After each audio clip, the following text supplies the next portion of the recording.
জাতীয় নাগরিক পার্টির দক্ষিণ অঞ্চলের সংগঠক হাসনাত আব্দুল্লাহর ফেসবুক স্ট্যাটাসের পর আবারও আওয়ামী লীগ নিষিদ্ধের দাবিতে শুক্রবার রাজধানীসহ সারা দেশে বিক্ষোভ করেছে শিক্ষার্থী ও বিভিন্ন সংগঠন।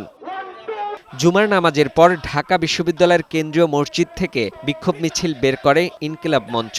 মিছিলটি বিশ্ববিদ্যালয়ের বিভিন্ন সড়ক ঘুরে রাজু ভাস্কর্যের পাদদেশে গিয়ে সমাবেশ করে। এ সময় সংগঠনের নেতারা জানান, আওয়ামী লীগকে নামে বেনামে ফিরে আনার চেষ্টা চলছে। বাংলাদেশে আওয়ামী লীগ ও নৌকা প্রতীকে কোনো রাজনীতি চলবে না বলেও হুঁশিয়ারি দেন তারা। জুলাইতে আমরা ফ্যাসিবাদী গোষ্ঠীকে এদেশের আপামর ছাত্র জনতা বাংলাদেশ থেকে বিতাড়িত করেছে।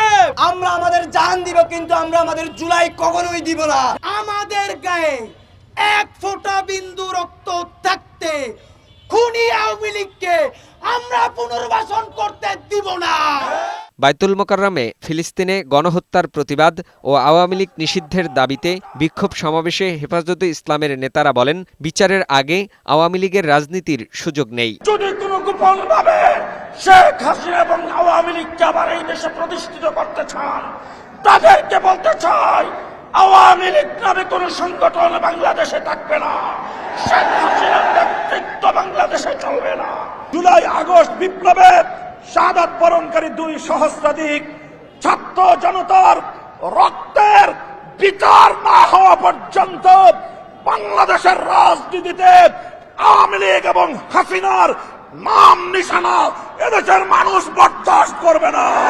এদিকে রাজশাহী বিশ্ববিদ্যালয়ে আওয়ামী লীগ নিষিদ্ধ ও জুলাই গণহত্যার বিচারের দাবিতে বিক্ষোভ মিছিল করেছে ছাত্র জনতা। বাদ জুমা রাজশাহী বিশ্ববিদ্যালয় কেন্দ্রীয় জামে মসজিদ থেকে বিক্ষোভ মিছিল বের করা হয়। বিক্ষোভে আওয়ামী লীগকে নিষিদ্ধ ও বিচারের দাবিতে বিভিন্ন স্লোগান দেয়।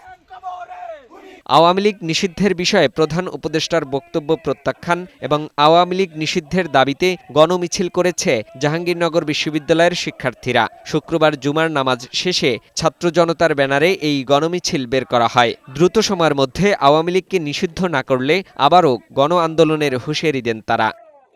ফাহিম মুনাইম, বৈশাখী সংবাদ, ঢাকা।